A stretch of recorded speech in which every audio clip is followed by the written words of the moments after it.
Au cœur des campagnes luxuriantes de la Thaïlande, dans la région d'Isan, une ombre plane depuis des siècles, une légende qui glace le sang et nourrit les cauchemars des villageois.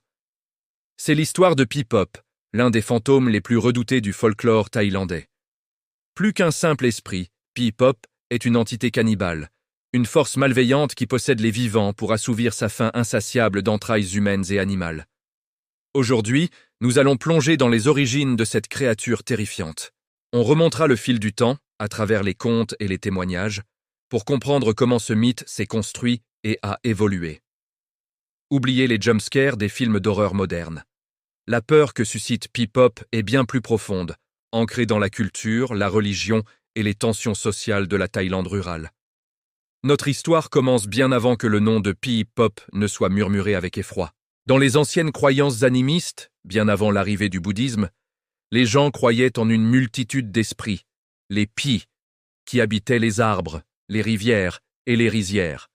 Certains étaient bienveillants, d'autres terriblement dangereux. Pour s'attirer leur faveur, les villageois pratiquaient des rituels et des sacrifices, souvent supervisés par un chaman ou un guérisseur, le motam. Ces guérisseurs étaient des figures respectées, dépositaires d'un savoir ancestral sur les herbes médicinales et les incantations magiques. Ils pouvaient soigner les malades, mais aussi, disait-on, jeter des sorts. C'est ici que notre légende prend racine. L'une des versions les plus populaires raconte l'histoire d'un prince légendaire qui maîtrisait la magie. Pour acquérir un pouvoir immense, il aurait enfermé un esprit puissant dans son propre corps. Cependant, la magie est une chose délicate. Le prince, devenu un puissant sorcier, viola une règle sacrée de son art occulte. En punition, la magie se retourna contre lui. L'esprit qui l'avait emprisonné se transforma en une entité incontrôlable et vorace. Phi Pop. Condamné à errer, le sorcier cherchait désespérément un nouveau corps pour s'abriter, possédant les innocents pour dévorer leurs organes de l'intérieur. Une autre version, plus terre-à-terre, parle d'une apprentie guérisseuse. Elle apprenait les secrets de la magie auprès de son maître. Un jour, alors qu'elle s'entraînait, elle fit une erreur dans un rituel. L'esprit invoqué, au lieu d'être maîtrisé, la posséda et la transforma en la première Phi Pop, la condamnant à une faim éternelle pour la chair fraîche. Ces histoires nous montrent une chose: la transgression. Phi Pop naît toujours d'un savoir puissant qui a été mal utilisé, d'une frontière qui n'aurait jamais dû être franchie. Mais comment reconnaît-on une personne possédée par Phi Pop? Les signes sont subtils au début. La victime peut tomber malade, devenir faible, apathique. Puis son comportement change radicalement. Elle peut devenir agressive, parler d'une voix étrange ou se déplacer de manière saccadée, presque inhumaine. La nuit, c'est là que la véritable horreur se manifeste. Le possédé, ou plutôt la Phi Pop qui le contrôle, quitte son corps endormi pour chasser. Le fantôme s'attaque d'abord au bétail, poulets, buffles, cochons. Au matin, les villageois retrouvent leurs animaux morts, vidés de leurs entrailles, sans aucune trace de morsure extérieure. La peur s'installe. Puis, la créature s'enhardit et s'en prend aux humains, visant de préférence les personnes malades ou affaiblies. Elle s'introduit dans leur corps pendant leur sommeil et dévore leurs organes internes, les laissant morts au petit matin, sans cause apparente. Face à cette menace invisible, la communauté se serre les coudes.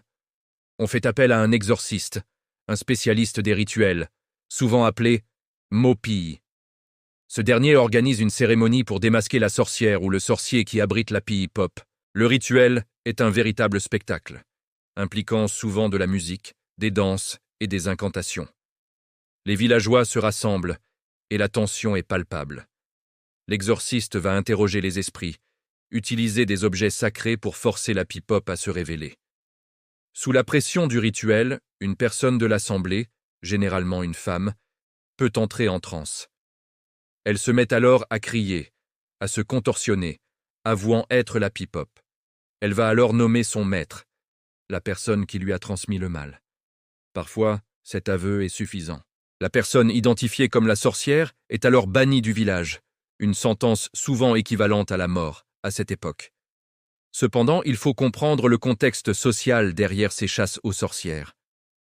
Les accusations de possession par Phi Pop visait souvent des personnes en marge de la société.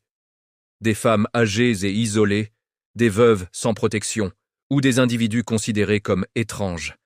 C'était une façon pour la communauté d'expliquer l'inexplicable, les maladies soudaines, les épidémies, la mort du bétail. Pipop devenait le bouc émissaire parfait pour toutes les angoisses et les malheurs du village.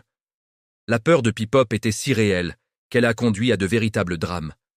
Dans les années 70, plusieurs cas de lynchage ont été rapportés en Thaïlande. Des personnes accusées d'être des Pipop ont été battues à mort par des foules terrifiées. Ces événements tragiques montrent à quel point la frontière entre le mythe et la réalité peut être dangereusement mince. La légende n'était pas qu'une histoire pour faire peur aux enfants, elle avait des conséquences mortelles. Avec le temps, la figure de Pipop a évolué. Elle est devenue une icône de la culture populaire thaïlandaise, notamment grâce au cinéma. Dès les années 80 et 90, une série de films d'horreur comique intitulée Ban Pipop a transformé le fantôme en un personnage presque burlesque. Pipop y était toujours effrayante, mais ses poursuites avec les villageois étaient pleines de gags et de situations cocasses. Cette saga a connu un succès phénoménal et a changé la perception du fantôme pour toute une génération de Thaïlandais. La créature autrefois terrifiante est devenue une figure familière, presque attachante. Elle est passée de l'incarnation de la peur ancestrale à un monstre de film de série B, reconnaissable à son maquillage outrancier et à sa façon de courir les bras ballants. Mais même sous cette forme comique, l'essence de Pipop demeure. Elle représente toujours la peur de l'autre, de l'étranger qui s'infiltre dans la communauté pour la détruire de l'intérieur. Elle incarne la rupture de l'ordre social et moral. Le fait qu'elle soit le plus souvent représentée comme une femme âgée n'est pas un hasard. Cela renvoie à une méfiance ancestrale envers le pouvoir féminin, surtout lorsqu'il est associé à la magie et à la connaissance des secrets de la nature.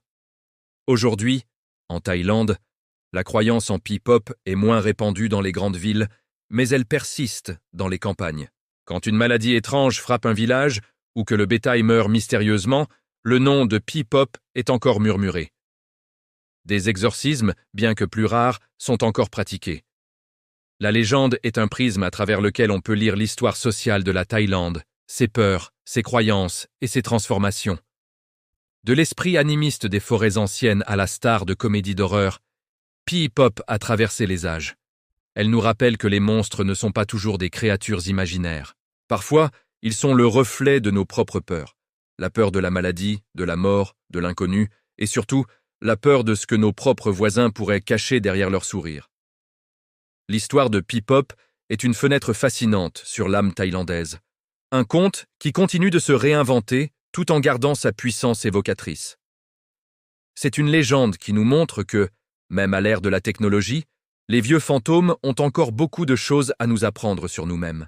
Merci d'avoir exploré avec moi les sombres origines de Pipop. Si cette plongée dans le folklore thaïlandais vous a plu, n'hésitez pas à vous abonner à la chaîne et à activer la cloche pour ne manquer aucune de mes prochaines histoires. Laissez un commentaire pour me dire quelle autre légende vous aimeriez que l'on décortique. À très bientôt pour une nouvelle aventure dans les méandres du mystère.